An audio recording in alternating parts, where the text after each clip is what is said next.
Իրանի պատասխան կրակը սաստկացել է այս գիշեր։ Արևմտյան ափից արված այս կադրերում երևում են Իսրայել սլացող իրանական տասնյակ հրթիռները։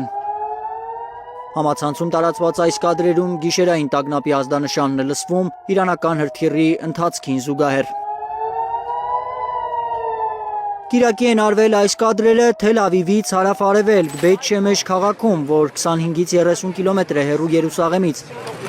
Ըստ իսրայելական աղբյուրների իրանական բալիստիկ հրթիռի բնակելի թաղամասին հարվածելուց հետո որոնողական աշխատանքներ են սկսվել։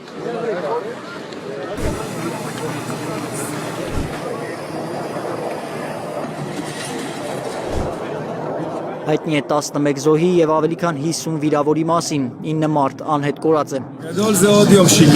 Ես ու կինս պատրաստվում էինք տնից ապաստարան գնալ մեր երեխաների հետ։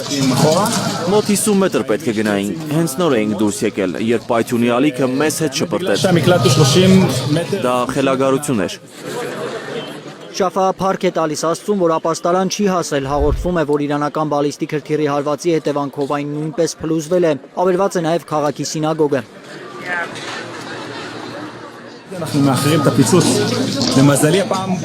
Այստեղ ամեն ինչ ավերված է, մեր բոլոր մեքենաները ոչնչացված են։ Կասեի ամբողջ թաղամասն է կործանված։ Կադրերում երևում է ինչպես է էքսկավատորը հեռացնում այրված ավտոմեքենաների մնացորդները։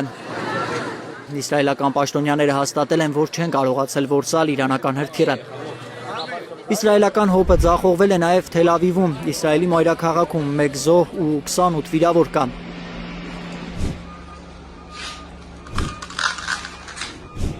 Տեղի շտապօգնությունը նրանց բոլորին հոսպիտալացրել է, թեև հայտնի է, որ 25-ը թեթև վնասվածքներ են ստացել։